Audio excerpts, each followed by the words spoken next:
Story 1. It happened last Halloween, a night that eternity scarred my feeling of well-being and security. On that portentous evening, I was home alone, my family away at a general's Halloween party. I chose to skirt the occasion, selecting a calm night in. As I relaxed in the lounge, fascinated in a book, I started to hear weak, cadenced pounding coming from a higher place.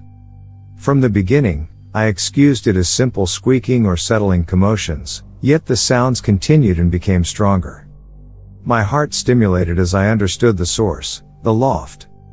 I'd continuously had an uncomfortable outlook on that secretive space, however I realized I needed to explore. I snatched a spotlight and a weighty article for self-preservation, my shutter hand holding the door handle that prompted the upper room steps. I pushed the entryway open gradually, and a frigid draft welcomed me as I climbed the thin, creaky advances.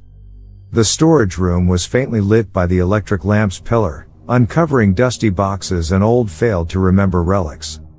That is the point at which I saw it, a shadowy figure crouched in the corner. Alarm flowed through me, and I could feel my heart beating in my chest.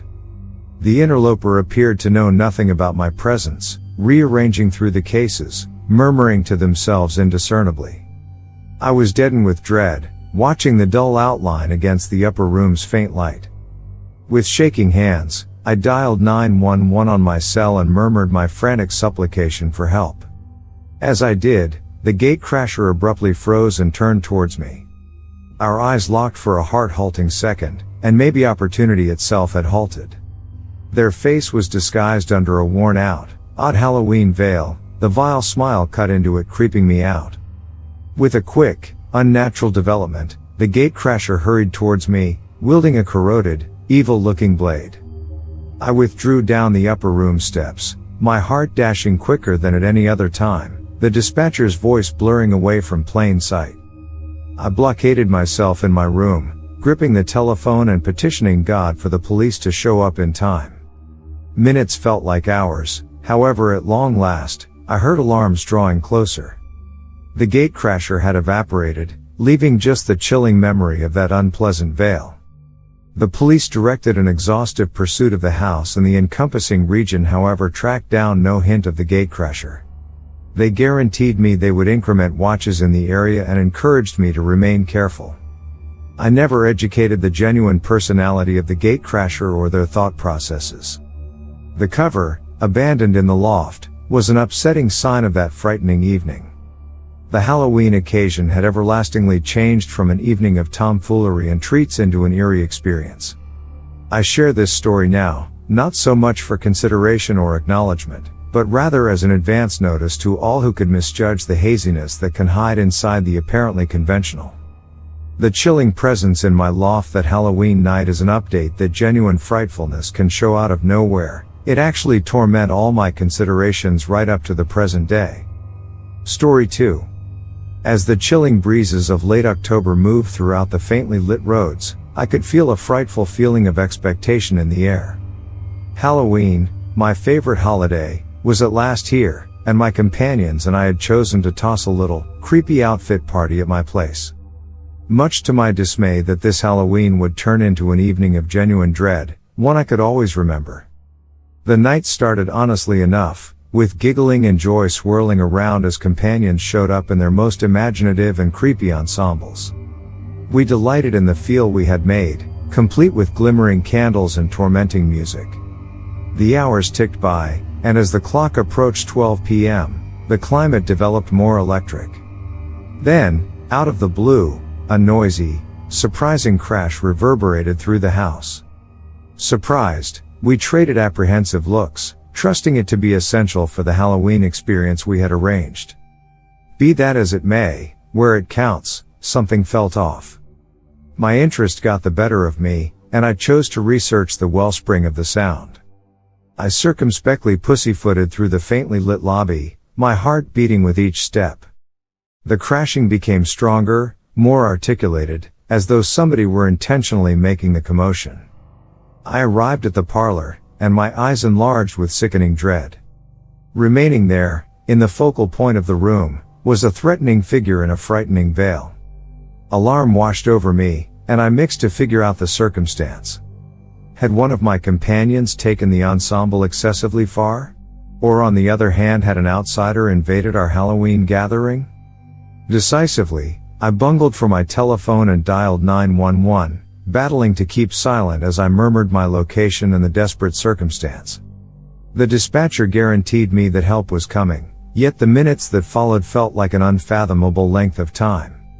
As I withdrew to the security of the corridor, I could see the gatecrasher gradually clearing their path through the house, pushing over beautifications and making a path of disorder.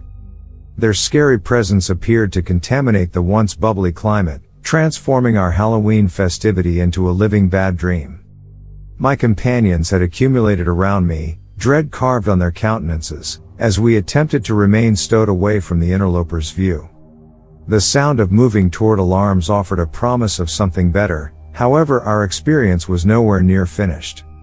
With an unexpected and intentional development, the gatecrasher turned and started to move toward us. The seconds extended on perpetually as I gripped to my telephone, appealing to God for the police to show up. The gatecrasher's strides became stronger and more vile, and I could recognize the noxious glimmer clearly through the odd veil. At the point when it seemed like everything trust was lost, the blazing lights of the squad cars washed the room in a supernatural gleam. The interloper froze, understanding that their rule of dread was finished. The police raged in, securing the gatecrasher and guaranteeing our well-being. It ended up being a moron who had coincidentally found our party, looking to threaten us. The alleviation that washed over us was limitless as the police arrested the interloper. That Halloween night, our festival had changed into a genuine harrowing tale. The apprehension and vulnerability we encountered were not normal for anything I had at any point experienced. It was a distinct update that occasionally, genuine repulsions can be more startling than any phantom or demon. As we proceeded with our party with freshly discovered appreciation for our security, the memory of that upsetting Halloween night would perpetually torment us, filling in as a chilling sign of the slim line between happy tomfoolery and genuine dread. Story 3. It was a fresh Halloween night, and the air conveyed a vile chill that appeared to match the occasion's spooky soul. I was eager to have a sleepover with a couple of dear companions, uninformed that the night would before long take a frightening turn. As the clock struck 12 p.m., we accumulated in the faintly lit family room, our countenances painted with diabolical cosmetics, telling phantom stories and giggling at our own apprehension. The breeze outside cried, making a ghostly feel that set the ideal state of mind for our creepy stories. Around 1:30 a.m., our chuckling died down, and we concluded the time had come to get some rest. My companions and I spread out camping cots across the parlor floor, and the weak gleam of the jack-o'-lantern scarcely enlightened our shoddy beds. I was starting to float into rest when a sound, practically subtle, grabbed my eye. From the get-go, I excused it as a squeaking flooring plank or the breeze, however at that point I saw an unpretentious change in the environment. A perplexing quiet had encompassed the room. With my heart beating, I opened my eyes marginally, acclimating to the murkiness. The room was scarcely apparent, however I could make out the states of my companions resting sufficiently around me. That is the point at which I saw it, a shadowy figure remaining close to the window, its outline projected by the faint twilight. My heartbeat enlivened, and dread flowed through my veins. I stressed my eyes to recognize the gatecrasher, however their face remained covered in dimness. I battled the desire to shout and attempted to remain as still as could really be expected, frantically trusting it was only my creative mind. However, it wasn't. The interloper moved, moving toward the camping beds. Dread flooded through me as the gatecrasher inclined more like one of my companions. I understood they were in good company. I could hear them breathing vigorously, inches away from their clueless casualty. The heaviness of the circumstance hit me like a demo hammer. I needed to act. Gathering each ounce of fortitude, I gradually crawled towards the gatecrasher, my heart beating in my chest. As I drew nearer, I could see the glimmer of a blade in their grasp. Frenzy and dread washed over me, however I realized I needed to safeguard my companions. With all the strength I could summon, I rushed at the gatecrasher, handling them to the ground. A muted shout got away from their lips as the blade rattled away. We caught in the haziness, the battle becoming progressively frantic. Unexpectedly, the room ejected in disarray as my companions got up to the disturbance. They hurried to my side, and together, we figured out how to overwhelm the gatecrasher, sticking them to the ground.